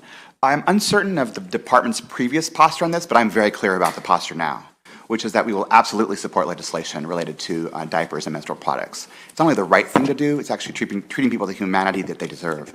So we'll work with you and any other delegates or members of the Senate to figure out how to make sure that that legislation is passed. Thank you. Certainly. And that's good to hear because I think you can do it without legislation. So if that's your intent, we'll kind of hold that and Fantastic. watch you do your work. Absolutely. Thank you. Thank you. And I'd also welcome anyone who has an interest in that area to please reach out to me specifically, and we'll make sure that we are taking care of your concerns and actually creating a more robust program in that space. I think we're all on the same page on that. Fantastic. Appreciate it. Delegate Watson.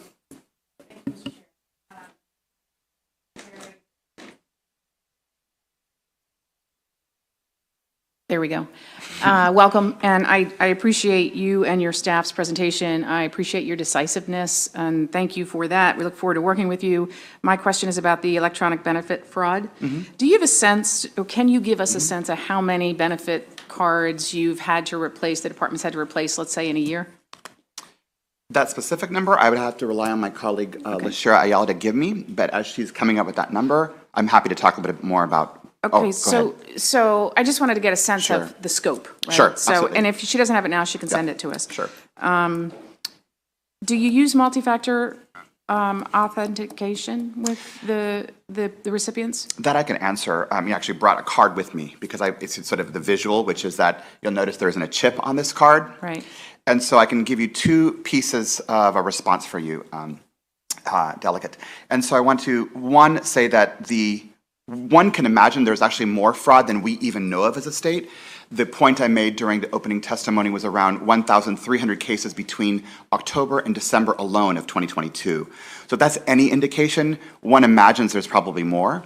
So that was about $1 million in stolen benefits. So FIA is trying to track those cases when they are brought to our attention by the jurisdictions and make sure that they are properly investigated. Number two, the technology behind these cards is not the most sophisticated, to be quite frank. So the policy and the practice moving forward has to have, in my opinion, a three-pronged approach. One, a deeper and a more robust set of technological standards to provide and protect. All of us here in this room who have any of our bank cards or credit cards understand what a chip is like and the text we receive when people are trying to steal our cards. Last year alone, because I travel a lot for the federal government, I had my cards skimmed 3 different times. Within seconds, I had a text in my phone. So we have to imagine a future in which the people who receive benefits, like the ones we're talking about, have that level of sophistication because that's what they deserve. Number 2, on the practice, we need to make sure that we are able to integrate more of these changes so that it's easier for our jurisdictions when they're helping our clients get the help they need when they need it, and we have to improve in that space. I just learned from Lashira that we had 1,898 reports of stolen benefits in 2022. So one can imagine that difference between the 1,300 we cited in October to December and the balance of those earlier on in the year. We, as I said, we'll be looking at replacements very soon. Thank you. And can you tell us about how long it takes someone to get a card replaced once they report it? That I'll have to ask Lashira. Well, if she can, I don't want to hold everybody up, sure, but maybe she could just provide that information to us. Finally, are you aware that Delegate Lewis and I have submitted a bill, House Bill 502, dealing with electronic benefit fraud? It was just brought to my attention by our Acting Director of Government Affairs, Rachel Sledge, yes. Great. So we look forward to working with you on that. Absolutely. Thank you. Absolutely.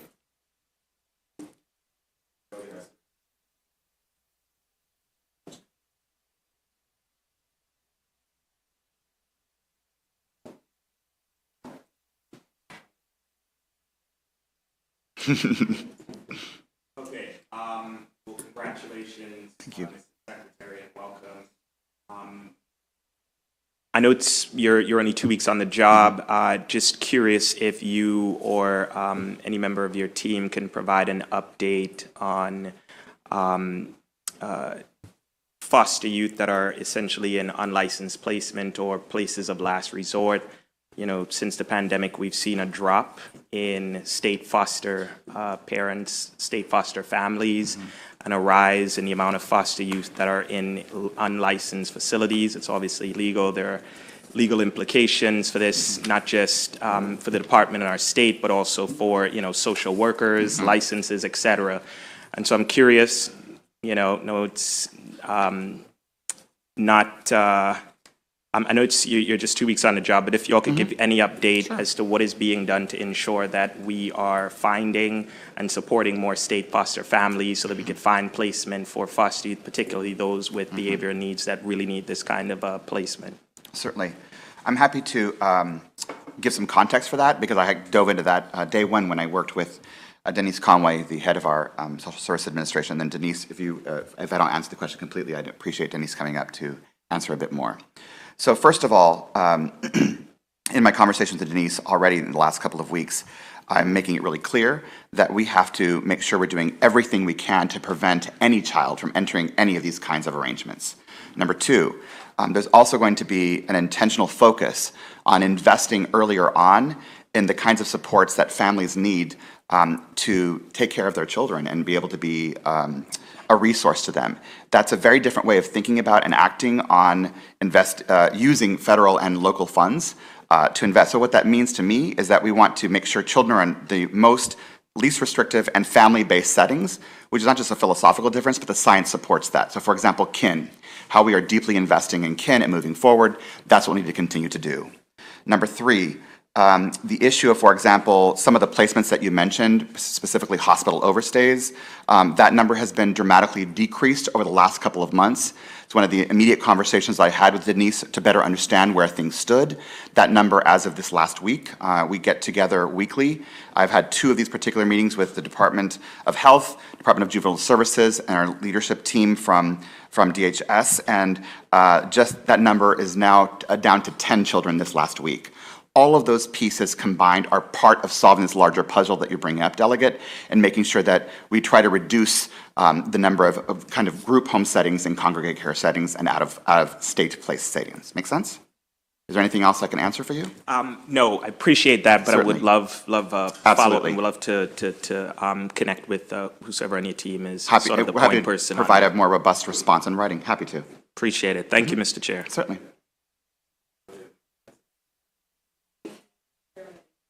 Congratulations and welcome, Mr. Secretary. Thank We you. look forward to unpacking the budgets further in subcommittee. I want to make sure that I understand correctly the Deputy Secretary's response to issue number 2.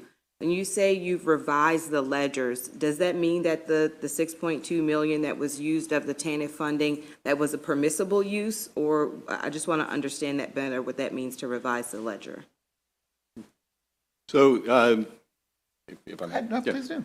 Yeah, so the clarification that we got yesterday indicated that our use was not clearly within the guidance. And as a result, we want to make right, so we will be adjusting the ledgers to account for that. Thank you for the clarity. Also, Mr. Secretary, thank you for your commitment to working closely with our locals. It's always a pleasure to see Director White here from the Anne Arundel County office. We do work very closely with her on troubleshooting issues. We know that right now our state is looking at the cliff coming when it comes to the emergency rental assistance. And DHS has been an active partner in keeping people housed, homelessness prevention long before the pandemic. Can you help us understand what role the department will play as we get to the end of some of that federal funding for emergency rental assistance to help us keep people housed in Maryland? Absolutely. I think that one of the things that the pandemic taught all of us, right, the world, was the importance of communication vehicles. And one of the things that I've already begun to assess is the need to increase how we communicate with our clients, making sure that we're increasing transparency, increasing good facts, and decreasing the confusion. So one of the things that we're going to do is be much more effective in communicating with our clients about what are the resources available. So that's first and foremost. Number 2, no single department in the state of Maryland runs all these programs on their own. There are deep relationships with our nonprofit community, with private providers, and making sure that we're building alliances there, strengthening those, and looking at what other ways we can leverage additional resources. For example, being more competitive in applying for federal grants and contracts, something that our department, unfortunately, hasn't done very much of in the last couple of years. So the question might be, are we leaving federal funds on the table from competitive national grants? The answer in my first 2 weeks is yes, we are. Finally, being able to partner with the philanthropic community and imagining where are their needs across the 24 jurisdictions. How can we be much more strategic and specific in looking at where those needs are? That will take the jurisdictional partnership we're talking about, increase in federal competitive grant funds. Third, increase in partnerships with philanthropy, the church community, et cetera. So that's sort of a scope of the way in which we're going to attack that problem, but we can't do it by ourselves. It's also a cross-departmental issue. So one of the things early on, as we've gotten to meet my colleague acting secretaries, is already having brainstorms around how we might help each other. How might we use MDThink, for example, to better understand from an analytical perspective which families and which communities across which jurisdictions are on the cusp of potentially losing their housing, for example, and how that family in that situation also receives a whole bunch of other constellation of benefits from multiple departments. So it's going to take a sort of whole of government approach to make sure we don't increase homelessness and don't leave our families without housing. Thank you for that. Certainly. I appreciate it. Thank you, Mr. Chair. Congratulations, Mr. Secretary, Thank you. Acting Secretary. Just a quick question about online SNAP utilization. I don't know if you're tracking that right now, but also I wanted to know, in addition to whatever figures around online SNAP utilization you have, are you thinking about budgeting for kind of the marketing? Because I'm concerned that people who are eligible to use this benefit that really only got activated due to the COVID-19 threat, but was already approved by the federal government to have been implemented far before that, but it took some advocacy to activate that. Is that in your immediate horizon as something you're focused on? Thank you for the question. It's something that I came in thinking about day one because of my own navigation of the department as I was being interviewed for the job. And so I imagined to myself, how easy is it for a person to navigate our own website? How do you find certain pieces of information, not just for our department, but across the state of Maryland? And if I have multiple needs for my family and my kids and my community, or I'm a grandfather and I'm taking care of my kids, how do I navigate these systems? So again, deep gratitude for what already exists. Let's write the next chapter. That also means aggressive outreach on different kinds of media tools. Might it be TikTok? I don't know. Might it be Twitter? Might it be Facebook? Might it be Instagram? I mean, these are the kinds of ways in which all of our communities are deeply looking at these things, right? And attracting audiences from different pieces. There's no one single source of news information in this country anymore, right? So how might we engage our clients in thoughtful ways?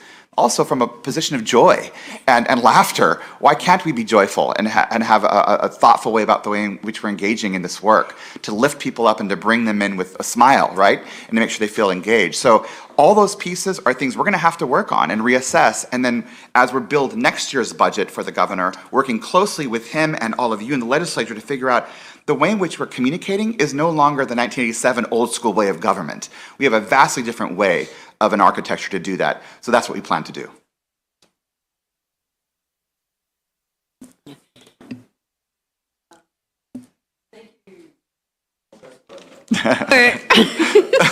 Someday I'll get it right. I was confused too, so I just leave my hands away from it. Real quick question. Can you provide the committee with kind of who the good contact persons are for maybe the different issues? Because it's amazing what you get in constituent services, and sometimes you can't deal with it maybe at the county level. You got to go to the state level. The other quick question, and you don't have to go in depth, but anecdotally, I was told a story that some folks were planning a New Year's Eve dinner, and it was like they bundled all these SNAP cards.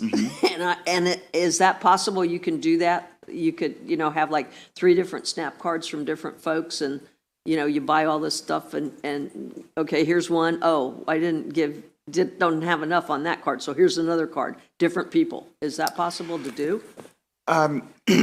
First, on your first question, we're happy to do that. We'll give you the jurisdictional contacts plus all the leaders of the various pieces of DHS. Easy to do, we'll get it back to all of you and make sure that's helpful. On the issue of multiple cards, I think it's important to sort of clarify sometimes what the myths are around the use of EBT cards. No one individual has multiple cards. If the 3 of us are, let's say, all recipients of FIA benefits, we could walk into the grocery store together and Stafford would buy his individual items with his card, go through the checker, then I would go through the line, and then Dan would go through the line. So I want to be clear, no one has like a bunch of cards that they're using and could all sort of all together have a New Year's Eve dinner. Now, if people want to create community and break bread together and be in line together, there's nothing to stop that, much the way in which I shop with my friends or my family and put on a dinner party. Same concept. But I want to make sure we're clear that I wouldn't have 3 cards at my disposal as an individual. Oh, got you. And it was one, this person told this person. Got you. So I don't know. It's just, in other words. Understood. Individually, the 3 could go, and here's my card. Careful what you read on the internet, Understood. Delegate McComas. Understood. No, I appreciate the question. That's why these are moments to clarify what's real and what's not.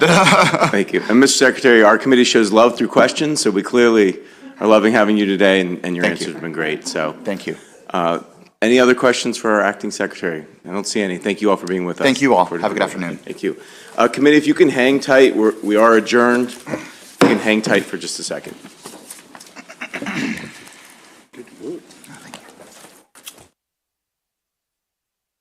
And just for the recording, if we're still on, it's just a housekeeping measure, so